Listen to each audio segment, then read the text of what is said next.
This is She's on Call, a weekly show hosted by ENT specialist Dr. Sujana Chandrasekhar and General Surgeon Dr. Marina Kurian. They'll be joined by guest experts to discuss an array of newsworthy medical and health issues. You're invited to ask the doctors anything. The physicians and their guests' views are their own and do not represent any institution. Please contact your doctor for any personal questions. Please hit share and join us live on Facebook, Twitter, and YouTube at She's on Call, hashtag She's on Call. Please welcome our hosts. Hello, I'm Dr. Sujana Chandrasekhar. I'm an ear, nose, and throat surgeon with practices in Midtown Manhattan and Wayne, New Jersey. And my co-host, Dr. Marina Kurian, is a minimally invasive surgeon whose specialty is obesity medicine and surgery and bariatric surgery. She is off today, enjoying herself, I hope. So I'm hoping you're having a nice Sunday off, Marina. It is the first show of our second year here at She's on Call, and it's very appropriate because July 1st is actually the first day of the calendar year for doctors. This is when graduations have occurred and medical students and residents are either done with their schooling or training, and the new ones are coming aboard or you're moving up to the next year. It's really a very joyous time of beginnings and continuations and endings in the United States. Today, we're going to meet 3 medical students who will share their journeys with us and their passions and help us talk about how to have a safe and healthy summer. If you're watching from the Southern Hemisphere, please keep these tips in mind when December comes around. We have 2 second-year medical students, or MS2s, from the Cuny School of Medicine in New York City, Leela Rungachar and Eva Odaise, and a 4th-year medical student from Boston University School of Medicine in Boston, Massachusetts, AJ Nathan. If you're in medical school or considering it, or know someone who may be considering it, please like and share and tag your friends and have them join the conversation. We are live on YouTube, on Facebook, on Twitter, and on Sri Srinivasan's LinkedIn page. We're on Scroll.in, and I hope some of our friends from the Indian subcontinent are watching. We are carried on WBAI 99.5 FM in New York City area and WBAI.org on Mondays from 2 to 3 p.m. And I have to tell you, the audio-only experience is really quite nice. So I encourage you to listen if you can. We have a sponsor who's sponsoring us for the entire month of June. Thank you very much to ENT and Allergy Associates. They have over 40 offices in New York City, Long Island, Westchester, and New Jersey, and they offer same-day access to safe, high-quality ear, nose, and throat and allergy care. And you can go on their website, entandallergy.org.com, to schedule. And thank you so much to ENT and Allergy for continuing to support us. Normally Marina and I have a little bit of a chit chat now, but I'm going to chit chat all by myself. I wonder if that's just called a chit or a chat. So let's talk about COVID-19. COVID-19 continues to rage around the world. Very few countries are vaccinated in any meaningful measure. 75% of the vaccines have gone to only 10% of the countries in the world. In the United States, we reached another terrible milestone. We reached 600,000 people who have died of COVID-19. Now, our rate of getting there is much better than it was before. And you can see in this graph on the left, it took us 89 days to reach 100,000 deaths, then 118 days to reach 200,000 deaths. But then, horrifyingly, after Thanksgiving and Christmas, when we let our guards down, only 36 and 34 days to reach 400,000 and 500,000 deaths. And then it's come back to 115 days to reach the 600,000 deaths. And this is really due to masking, to distancing, to social precautions, and of course, to vaccination. After an initial rush to vaccines and people really struggling to get vaccines, we now have an overabundance with fewer people being vaccinated after April. And really, please get vaccinated. The majority of the world has no access to vaccines. We need the world and our country to be vaccinated. 44% of the United States is fully vaccinated, but this varies state by state, with Vermont having vaccinated 80% of its population, and then Mississippi really only vaccinating under 30% of their population. So we really, really need you guys to get vaccinated, please. Vaccinations are so far only approved in people aged 12 and over in the United States. And unfortunately, we're seeing bad outbreaks in younger children, 138 children in a remote area in the Northern Ontario First Nations, which is the Native Canadians. And we are also seeing more severe disease in young kids. So 1% of children with COVID end up hospitalized, which is a ridiculously high percentage. And 7% of all hospitalized patients with COVID-19 in England are children, and you can see that with the yellow graph on the slide. The disease is also not always mild in teens. We are seeing that teens with COVID are hospitalized in the United States at 3 times the rate than they were for the flu. So this is a bad disease. We are also seeing people not showing up for their second of their 2 vaccine shots. So the 2 vaccine shots that are approved in the United States are the Pfizer vaccine and the Moderna vaccine. The Johnson & Johnson vaccine is a one-shot vaccine. When you get your second shot, your immunity increases by 10 times and really gets you to full immunity 2 weeks after that second shot. This is really important because we're seeing the Delta variant on a rapid increase throughout the world. It's overtaking in England. It's 50% of the cases in Portugal. It's going to be it is in fact the prominent variant now in the US, and we expect to see a spike further. And we see that if you have 2 vaccines against COVID, you retain a 91% chance of not getting COVID-19 from the Delta variant. If you have Johnson & Johnson, you have a 66% chance of not getting the COVID-19 variant with Delta. However, even if you get the disease, it's much more benign. You may be asymptomatic or feel like you were down for a day or 2, and you're probably not contagious with it. So there are many, many, many reasons to get vaccinated. We're also unfortunately seeing all the other viruses come back. As we take off our masks and go out into public, we're seeing all the viruses come back. And this is a study from Houston Methodist Hospital. And you can see that all the virus infections dropped down to basically 0 when we put on masks. And then as soon as we took them off, they all came back. And this includes one called RSV, or respiratory syncytial virus, which is often benign but can cause really bad pneumonia and other lung problems, especially in young children and in infants. So just, be careful. We've learned a lot about viral transmission this year. We've learned a lot about being careful around others and caring for others. So please do so. This is Father's Day, so for those of us lucky enough to be able to celebrate with our fathers, please enjoy. For those of us who have lost our fathers, we really hope that you hold their memories close and remember the good memories. It's also Pride Month, and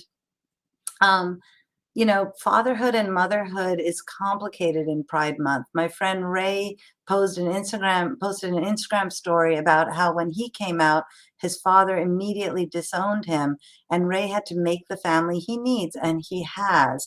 And as we discussed 2 weeks ago with Doctors Anderson, O'Brien, and Ledgerwood, please pick your family and celebrate whoever and whatever you want. And I hope you find the joy in celebrating the family that you have created. As I said, we are live on Facebook and YouTube and Twitter. We're on Scroll.in. We're on Sri Srinivasan's LinkedIn page. We are carried on WBAI 99.5 FM and WBAI.org on Mondays from 2 to 3 p.m. Please like and share and let your friends know that we are talking to three wonderful medical students today. I'm so happy to welcome them. They are future doctors. They are hopefully going to be my future doctors. EVA Odiasi is a second-year medical student at Cuny School of Medicine. Leela Rangachar is also a second-year medical student at Cuny School of Medicine, and that's in Harlem, New York City. AJ Nathan is a fourth or final year medical student at Boston University School of Medicine in Boston, Massachusetts. So welcome aboard. Thank you so much for having me. I'm so glad to see the three of you. I'm so glad you were able to join us. As I said, June is an interesting transition time for all of us in medicine. It's almost like when we celebrate New Year's Day, December 31st, it doesn't mean anything because the new year is really now.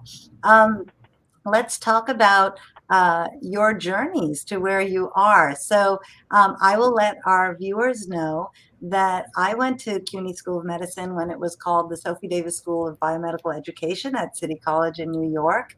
And I graduated from there in 1984 and did my final 2 years of medical school at Mount Sinai.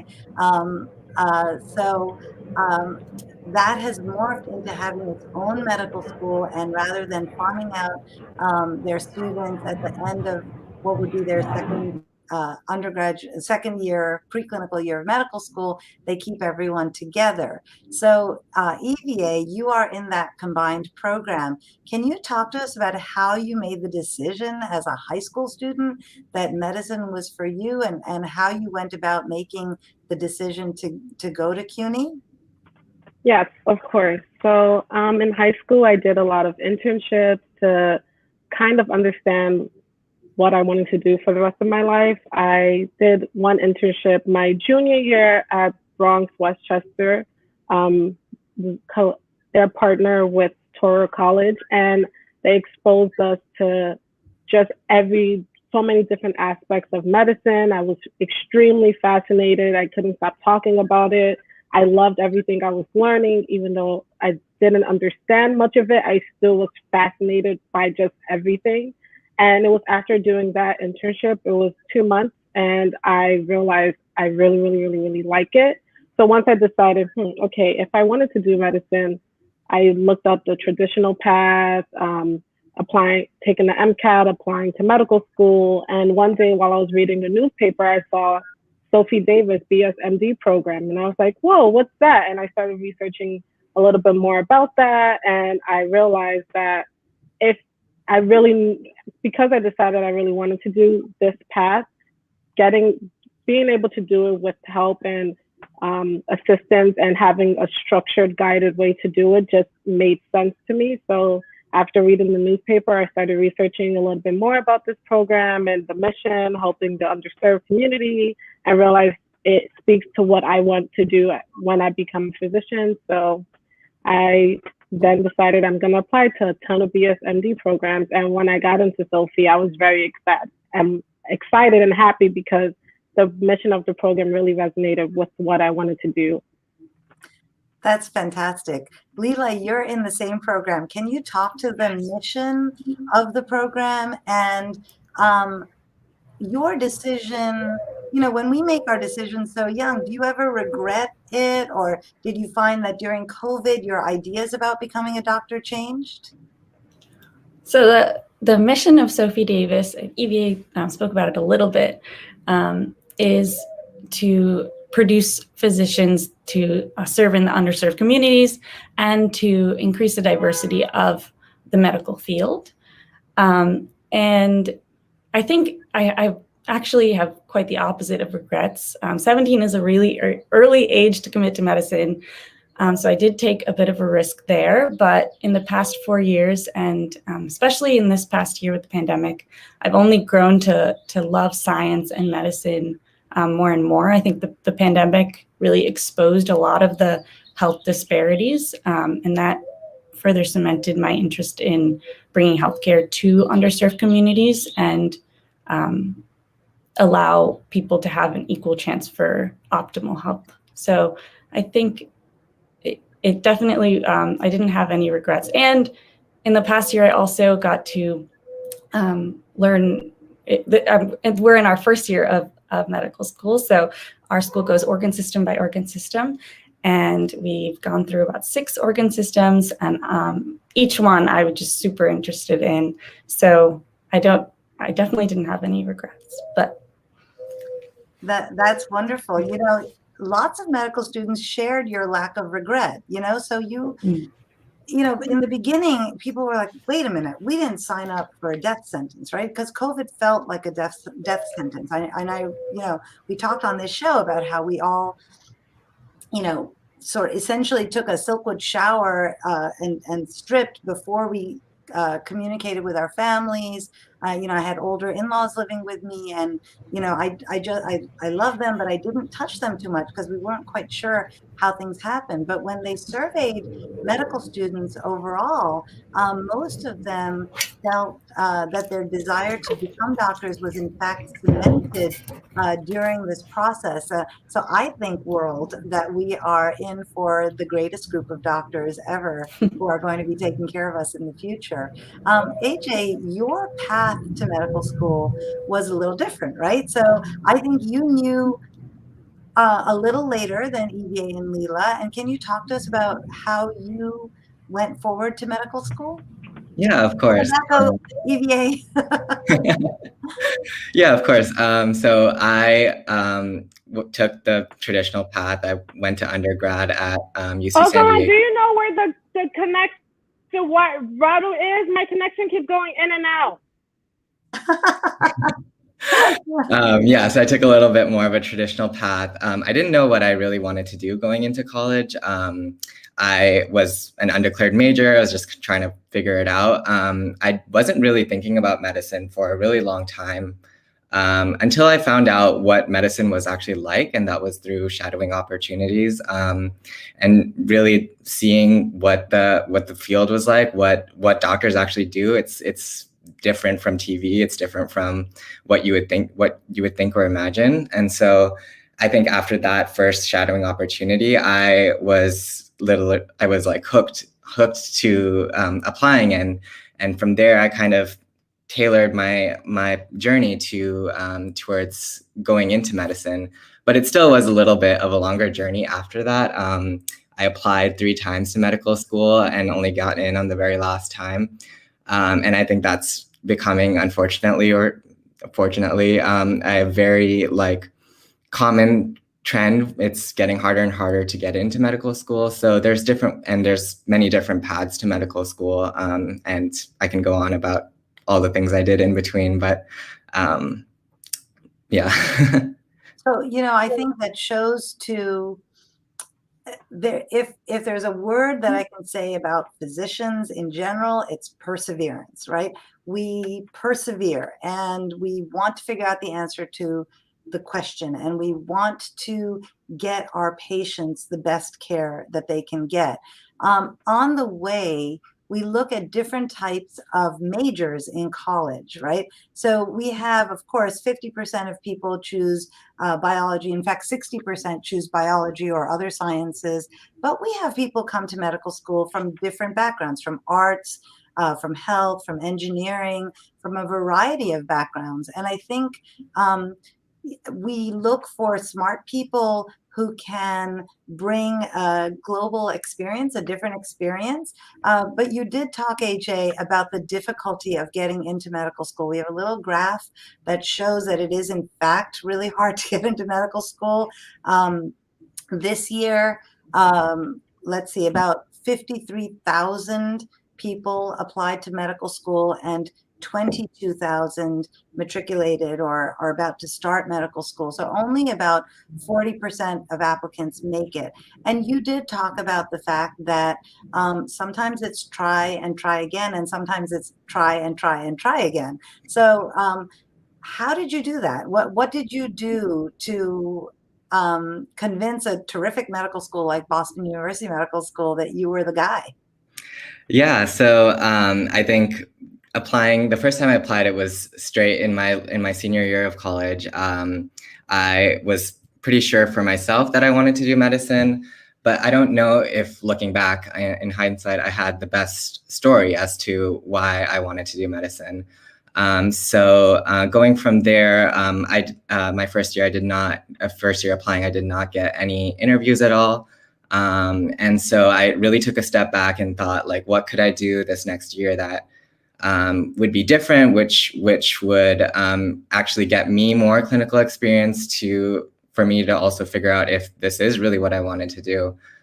So in that next year, I started working at a research lab, a clinical research lab at UC San Diego in neurology, and I really got to work with a lot of patients, work on clinical trials, and really see like a completely different side of healthcare and medicine, and in the research side, and new and developing drugs and therapeutics. And so that was a little bit of a different path I went after undergrad. I applied again that year with this new experience and was a little bit more successful. I got a few interviews, but still did not get in that year.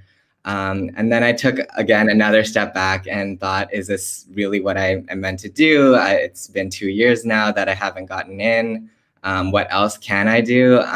I took a big leap and decided to do a master's program across the country in a city I've never been to, in Boston, at Boston University. And that is a path a lot of people are trying to take now, especially after undergrad, if you may not have the best grades, or you may want to get just more fulfill your school requirements, or whatever it is.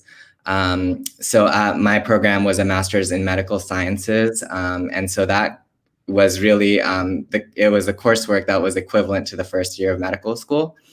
And so I got to kind of show that I was capable of performing at that level. And from there, I got great letters of recommendation, and eventually was able to make it into a medical school here as well the following year. So that was kind of my path here.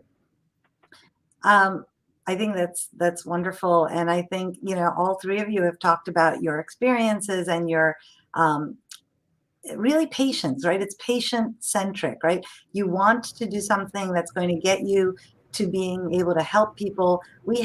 Speaking of people, we have people checking in from all over the place. Miriam Berkeley says this will be interesting. Ellen Austin says hello from New York City. Pankaj Kumar is writing from India, where he says that the vaccines available there are Covaxin and Covishield and Sputnik. And it really remains to be shown. We need some data to see if those are going to be valid against the Delta variants. We actually don't have the data yet, but we're really hoping that the whole world gets vaccinated so that we can get back to life. We have Bhargavi checking in from Connecticut. We have Darren Breston checking in from Tucson, Arizona. Thank you. You rock, Doc. I'm going to take that as a me, but it could be the three of you. Barbara Valle is checking in from Port Chester in New York. And people are asking, can they ask a question? You can ask us anything you want. Naomi Kuke says, so nice to hear your thoughts. And Bhargavi says, very insightful and inspiring journeys, and I absolutely agree with that. You have, I think back to when I was a medical student, and I was just a student. Like, that is it, right? That's all I did. I worked on the yearbook, whatever. But you all three have held leadership positions that show to your understanding of healthcare, not as a single thing, but as a global perspective. So Leela, let's talk about Amsa. What is Amsa, and what does being president of Cuny School of Medicine's Amsa chapter mean to you? Sure. AMSA is the American Medical Student Association. It's student governed, a national organization, and its mission is pretty similar to actually the Sophie Davis mission to make healthcare accessible and medicine affordable, and create systems that support the diversity that we see in around us in the population. I've been a part of AMSA for 5 years, and well, actually four full years, starting my 5th year now. So I started when I was a freshman in college, and its mission spoke to me, so I really stuck with it. We have now, as president, I am involved. I have a wonderful e-board with me to organize events that our chapter is interested in. And we've had suturing clinics where the Army actually has come in and taught undergrad and graduate students, but particularly the undergrads are very interested because they get some early clinical exposure. So they've taught us how to do some simple sutures, and that was a lot of fun. We've done a bone marrow registration, so I think we had like 100 students sign up for the bone marrow registrar, and I went to the picture was from the national conference. They have an annual national conference in Washington, D.C., which was a lot of fun. I met the most amazing, inspiring other medical students from all across the country. And we all shared our study tips, and there were poster presentations. And it was just a really great way to meet other students in that are interested in what I was interested in, and to see how they are such successful medical students. So that's been my involvement with AMSA. We've done a lot of other things, but it's been great, and I'm gonna stay involved for the rest of my medical school career. So I think that's great. I will tell you, I only became involved in national medicine once I was a resident, or maybe even as a junior attending. And I think early involvement really shows you different ways that people communicate and different ways that people approach medicine in different parts of the country and different parts of the world. And I think to that, EVA, you are in leadership. You're president of the Student National Medical Association chapter at Cuny School of Medicine. I love this picture of these 7 incredibly beautiful future doctors in red on Convent Avenue, right up in Harlem. Can you talk to us about what SNMA does and your role and where you see that going for you? Yes, absolutely. So SNMA's mission is very similar to Sophie's. It's increasing competent, underrepresented minorities in medicine, and just creating and fostering an environment where people of color can receive the resources they need or the help. SNMA really stands for pipeline program. So as president of SNMA, we have a couple of pipeline programs. Right now, Sophie Davis has a pipeline program with A. Philip Randolph, which is a high school across the street. And we just encourage students there to pursue whatever careers they desire, and just help them by telling them our experience, giving them insight. We help with college essays and applications. And recently, we are just in the fall going to have a pipeline program with Cuny, helping students who are interested in medicine. Just a little bit about our journeys, even though we didn't take that, my school and our school, we don't take the MCAT, and we don't have to apply outside, but just our experience as medical students and what has helped us get this far, and studying habits. So it's really exciting. I'm excited about that. But SNMA really stands for helping and opening the door for the next generation or the people behind you. And we do that through pipeline programs. That's wonderful. I think that, it's representation, right? You often can't know that you can become what you cannot see, right? And I think this is really, really crucial. And starting as you are doing in the high school level or even in the middle school level, because the pipeline is you have to be, really good in high school, and then you have to be really good in college, and then you have to, so there's a whole way to get there. AJ, we have a couple of questions from viewers. Miriam asks, what's ghosting? What ghosting are you talking about? And Bhargavi says, can you give 1 or 2 tips for optimizing a medical school application, having had some experience? And then I want to talk to you about your leadership positions as well. But let's talk about that. Okay, yeah, sure. So shadowing is what I was talking about earlier, but that is basically a great entryway into figuring out if you even want to do medical school, and that is to find a doctor that's willing to have you, even as a high school student or a college student, follow them and see what a day in the life is like. So you'll literally shadow them throughout their whole day. See patients with them, and in some cases, like I shadowed a surgeon, and in some cases, like getting to see what surgery is like too.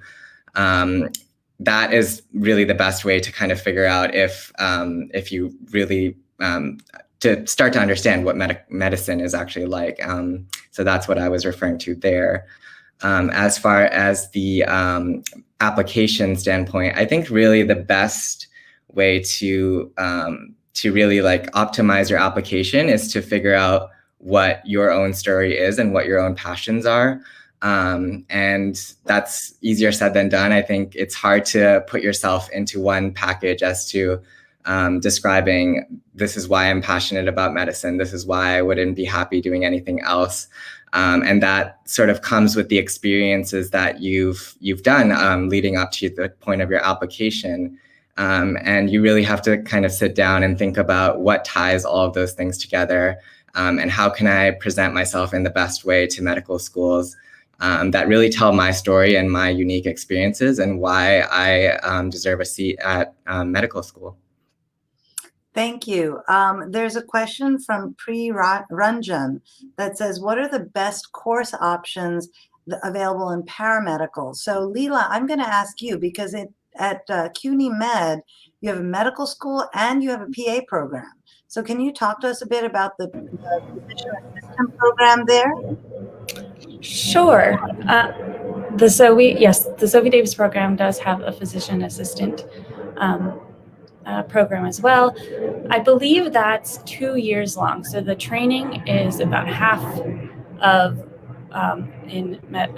medical school. There are other options like nurse practitioner. I believe so. A physician assistant can only practice where there is a physician. They can prescribe medication, but there has to be a supervising physician there. While a medical physician does not need that. And then I believe a nurse practitioner is, you don't need a supervising physician to practice. And their training is also shortened. Right. So, and I think there are different paths to providing healthcare. I think when we work as a team, that is the best resource for the patient. Janet Weeks says, as an old emergency department nurse, she loved July. She loved meeting all the young, fresh faces. I have to tell you, when I was an intern I started on cardiac surgery at Bellevue. I was 22 years old. I was just about as dumb as dirt. And I remember the chief resident said to me, go put in a Swan catheter, which is it's a line that you put in the neck that goes into the heart to measure pressures in the heart. It is not easy to do. I kind of vaguely remembered how to do it from watching somebody when I was a medical student. And so I went to the nurse and I said, and they were going to come help me. They weren't just going to leave me there, but I had to prepare. So I went to the nurse and, I'm a young kid in the beginning of the summer. And I said to her, how do you prep for a Swan Ganz insertion in this hospital? As if I had any clue in any other hospital. And, she got it and I got it. And frankly, when you guys are on your clinical rotations, trust the nurses. They will help you. They have seen it all and they will help you. AJ, let's talk about the South Asian Medical Student Association at Boston University. The pictures that you sent show people from all different races. So what do you do with this group? Plus you Yeah, look sure. in your lungi there. Yeah, so the South Asian Medical Student Association, the local chapter at our school, are really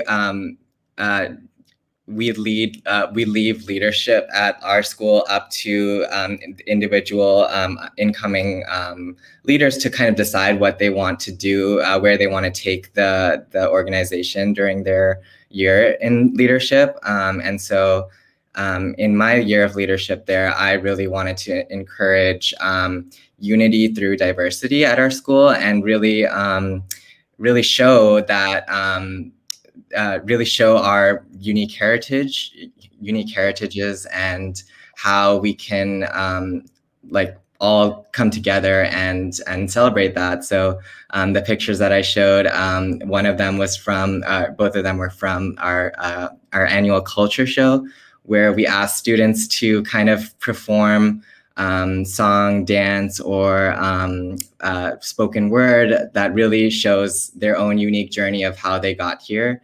And then the picture on the right was from a dance troupe that I started with some of my classmates, which also we each have unique trainings in different styles of dance, and we taught each other our unique styles, from Bharatanatyam to bachata to Afro beats, and we all performed our everyone else's styles of dance. It was really a great opportunity to bring our whole campus together and kind of show show the medical campus, show each other where we are and where we're coming from and where we're going from here. That's great. Barbara Valle, who wrote in earlier that she was watching, is a big Afro-Caribbean dancer. And I think that combination to show the beauty of dance across countries and across traditions is fantastic. We are live on YouTube, Facebook, Twitter, and on Sri Srinivasan's LinkedIn. We're on Scroll.in. We appreciate people watching from all over. Please continue to chime in with your questions and your comments. Let's pivot a little bit. We promised some summer health tips, so let's give some summer health tips. First of all, I have to tell you, I was in a couple of airports this weekend. Please wear your masks. Masks go over the nose and under the chin. They don't go, they cover everything. They don't go under the chin so that you just get to breathe or under your nose. So I'm just going to say that. A bunch of trauma surgeons were talking about, as summer comes upon us, what our health tips are. And, I'm going to read them out to you guys. And I know, AJ, you've done some ER rotations and you've seen some of the calamities that can befall people who don't follow these suggestions. Please wear a seatbelt. Please don't drive drunk. Please don't text and drive. It can always wait. If you must be in communication, get a program in your car that reads your text to you and you can read your text back in. Update your smoke detectors. They're done when we change our clocks. Put helmets on your kids and put helmets on yourselves.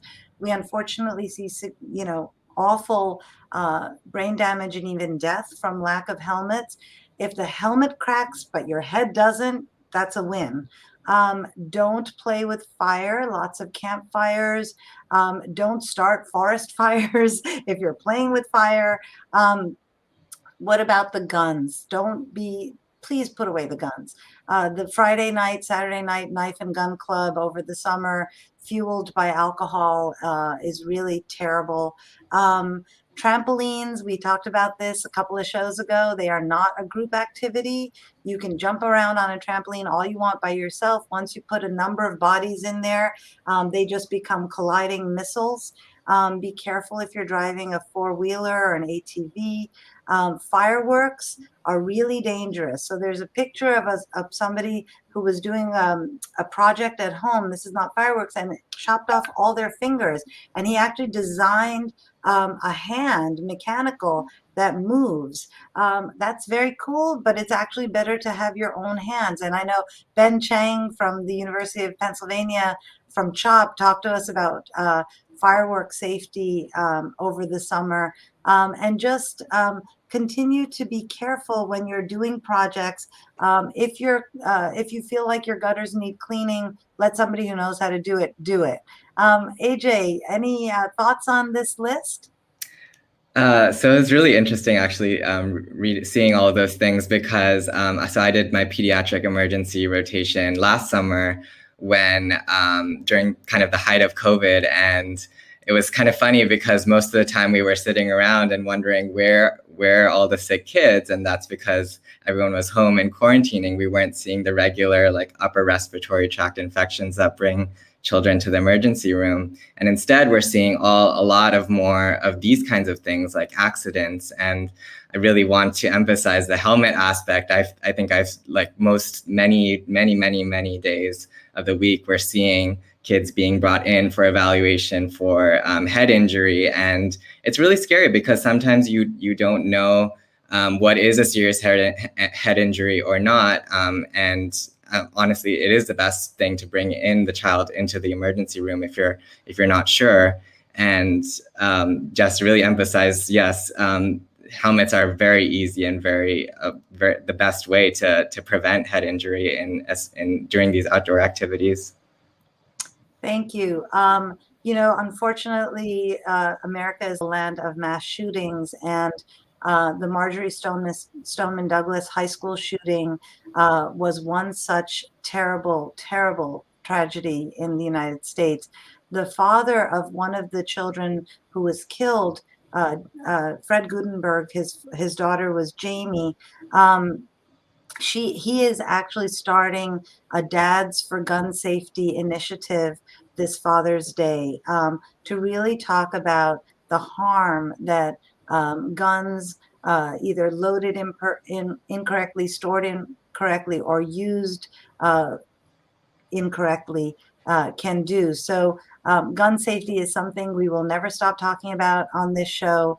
And hopefully we will stop talking about it, because hopefully Americans will wise up to it. We can pivot a little bit and talk about sun and water safety. And we have some tips about this. And Leela, I know that you were a lifeguard. So can you talk to us from that perspective about some of these tips that you see on the slide? In my, I don't know. Am I unmuted? No, I was I was a lifeguard in my junior and senior year of high school, and I definitely did see a couple of injuries at the pool. So I'd say my advice to parents and to children: don't run around the pool. I have seen a couple of people falling. The floor can be slippery, but also falling in the pool. Don't dive in a place that the pool is not deep, because then again, you can have serious head injuries. Try to avoid rough play in the pools. Young children shouldn't be swimming alone and should always have someone watching them. And if they're not feeling safe swimming in the pool, they should be wearing floating equipment. And for everyone, wearing sunscreen to avoid overexposure, and staying hydrated, because I've also seen a number of fainting spells at the pool because you're just sitting there and baking and sweating all your water out, so you're getting dehydrated. So make sure to just keep drinking water. I love those tips, and I think they can come from a lifeguard, and they can come from a doctor, and they're valid whoever they come from. EVA, a lot of people of color feel like, oh, I am protected from the sun naturally. Is that true? No, not at all. Um, we still sunburn. I have sunburned before. It's still something that happens. I know I've, some people have told me, oh, I don't like to wear sunscreen because it gives me a white cast. But there are a lot of new sunscreens out nowadays, like Black Girl Sunscreen and other companies that have made an effort to help with this problem. So now I can wear sunscreen. I'm wearing it right now, and you don't see as strong of a white cast, and it still protects you because it definitely, you can still sunburn. Black people still get some sun cancers, and you can still get injury from overexposure. So it's definitely important. And there are new sunscreens and sunblocks out there to really just help and work well with our skin color. I think that's a great PSA. Actually, I didn't know that they were making sunscreen and paying attention to the underlying skin tones of people. So thank you very much. See, I learned something. I could leave now because that's it. I just got to learn one new thing a day. So the last thing I want to talk about for summer health tips is hiking and camping. So everyone's going to hit the great outdoors and wear the right clothes and the shoes. Don't twist your ankle as you're climbing up some mountain. Who's going to save you? Again, with the sunburn, but mostly with hydration, and make sure the water is clean. So I know my brother-in-law does a lot of hiking and camping, and carries with him the ability to purify river water, let's say, if need be.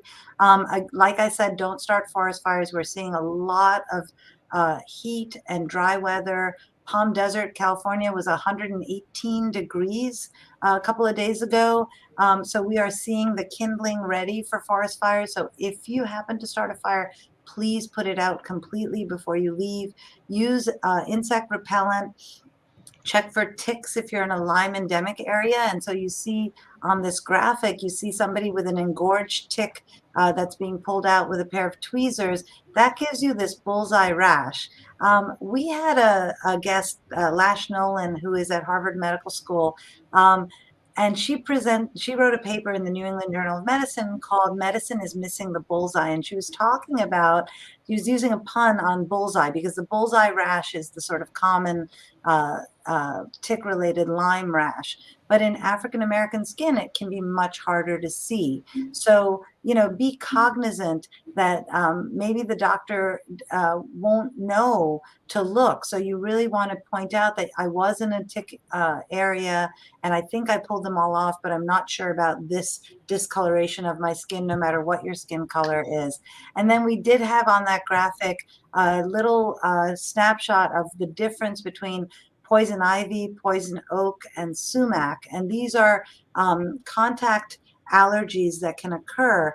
And if they occur, you wash your skin with lukewarm soapy water. You wash the clothes that you were wearing, because people have gotten it back again because they haven't thoroughly washed the clothes that they were in. And then some people can get actually severe allergic responses from this, even having some trouble breathing. So you want to be cautious with this. Let's get back to talking about healthcare in general. We are live on Facebook and YouTube and Twitter. We are on Sri Srinivasan's LinkedIn page. We're on Scroll.in. We're carried on WBAI.org on Mondays from 2 to 3. So to our medical students, this week, President Biden made Juneteenth a national holiday. And it's the first new national holiday since Martin Luther King Jr. Day was established about 40 years ago. So this is a picture of the signing of the Juneteenth proclamation.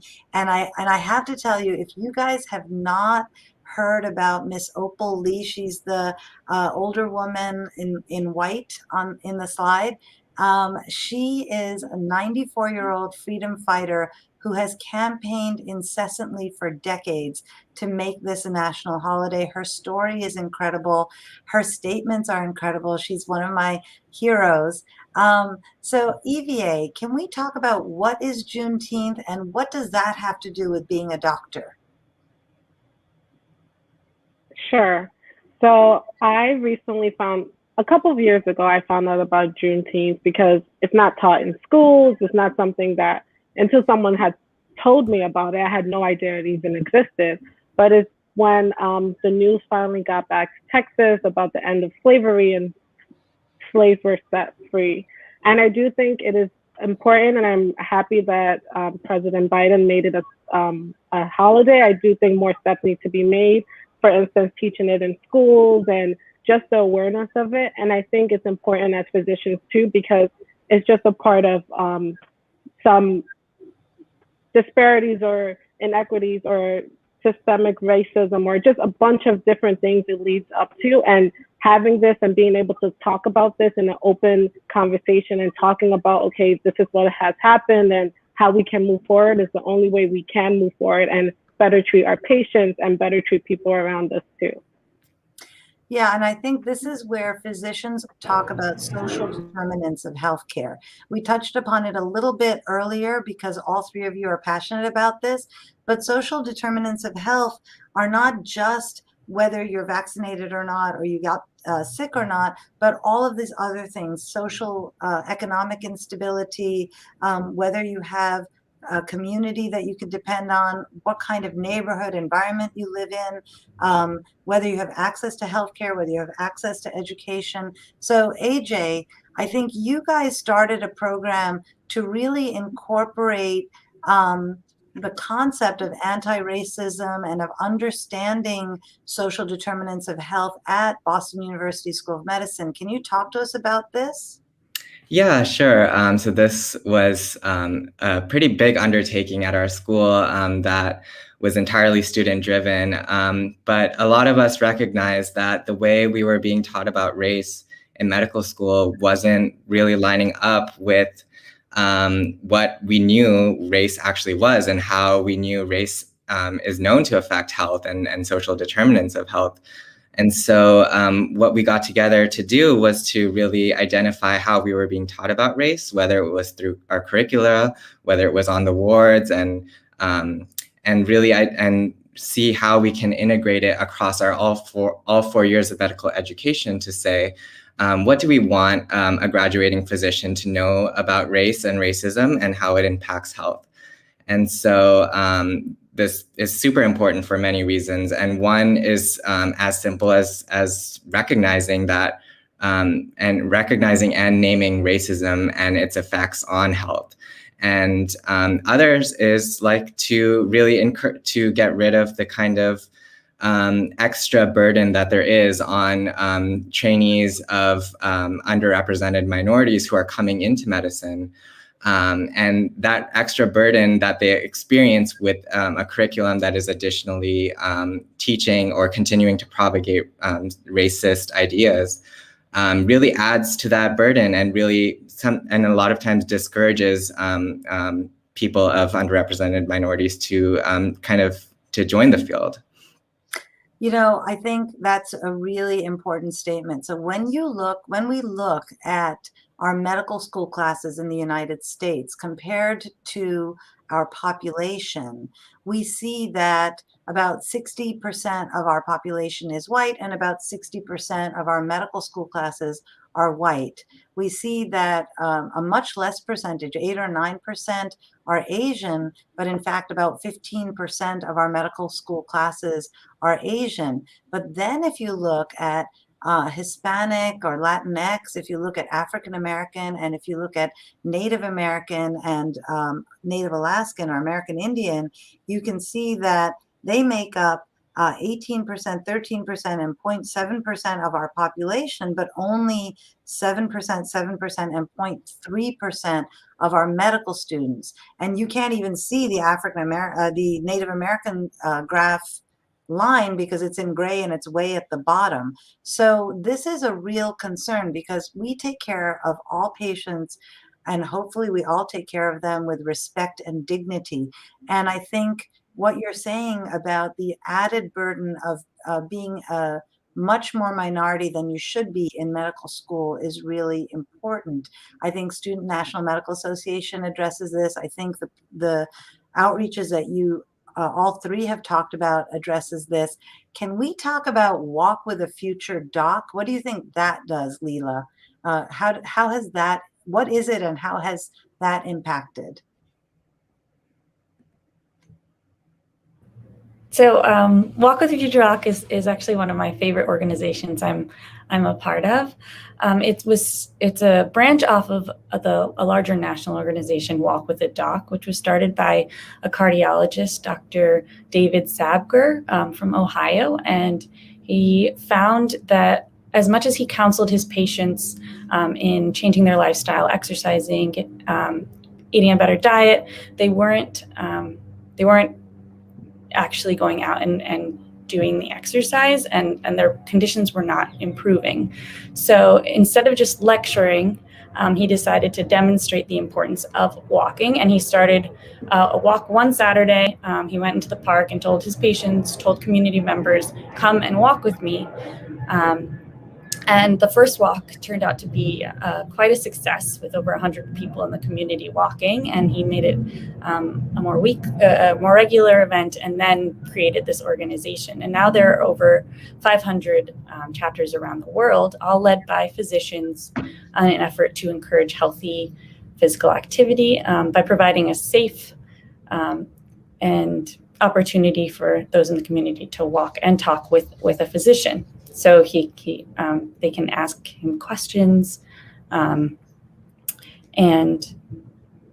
a Walk with a Future Doc is student-led, so medical student-led, and pretty much we do the same thing. We get to interact with our community members and give them advice on what we're learning in medical school, improve the health literacy of our community. There are so many known benefits to exercise. It can reduce the risk of heart disease, diabetes, osteoporosis, cancers, depression and anxiety. It can control conditions that you might have, high blood pressure, high cholesterol, diabetes, and so many more. So it is something that's so important that we can, get through to our community to get them moving. And this is one way that we're able to do that.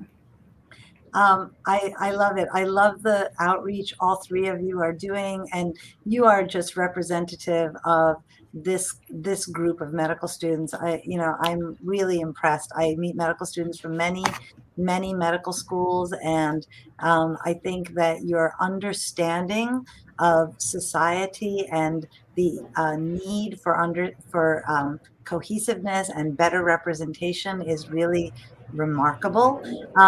EVA, in your work with Student National Medical Association, people say, oh, there's the token person of color, there's a token woman, there's a token whatever. So how do you remove the tokenism from what you do? That's a great question. I think it's just more about, at least for me, I think more about the people and think more about just the community. So in terms of that, like for instance, I mentioned there are a lot of pipeline programs or resources, and that's the purpose of SNMA, and that's what we all try to do, is just to increase the numbers, increase culturally competent physicians, and just let people know that they can do it through representation. They can see it, they can do it. It doesn't have to be a token, or it doesn't have to be something that I'm happy to be a part of this group because it's something that we talk about. It's something that we try to make better, or to make ways forward, just to help people who would otherwise wouldn't have even believed that they're deserving of the help. So I hope I answered your question, but in just terms of just creating and fostering this environment and community, and just trying to make it normal, so it's not just something seen like, oh, it's only there, it's only in that specific group. It's everywhere, hopefully one day. Thank you. I really appreciate that. I think making our medical community look like our community. It really makes a lot of difference. Normally we end with 3 takeaways, but we are running out of time. So I know you've dropped a lot of pearls of wisdom here, all 3 of you. If you can tweet out some takeaways for us, that would be great. We are so happy to have had you with us, Leela Rangachar and EVA Odiasi from Cuny School of Medicine, AJ Nathan from Boston University School of Medicine. Thank you so much for sharing this hour with us. Thank you to ENT and Allergy Associates for sponsoring this and several of our programs. You can reach them at entandallergy.com for a same day or next day ENT or allergy appointment in the greater New York City area. If you'd like to be a sponsor of our program, please email Shree at shree.net, SREE at SREE.net. Next week, Marina will be back, yay! And we are going to be talking about community efforts to improve the mental health in cities and towns before, during, and after COVID-19. Have a great Sunday. Happy Father's Day. Happy Juneteenth. Happy Pride. And thank you so much to our guests today. Bye.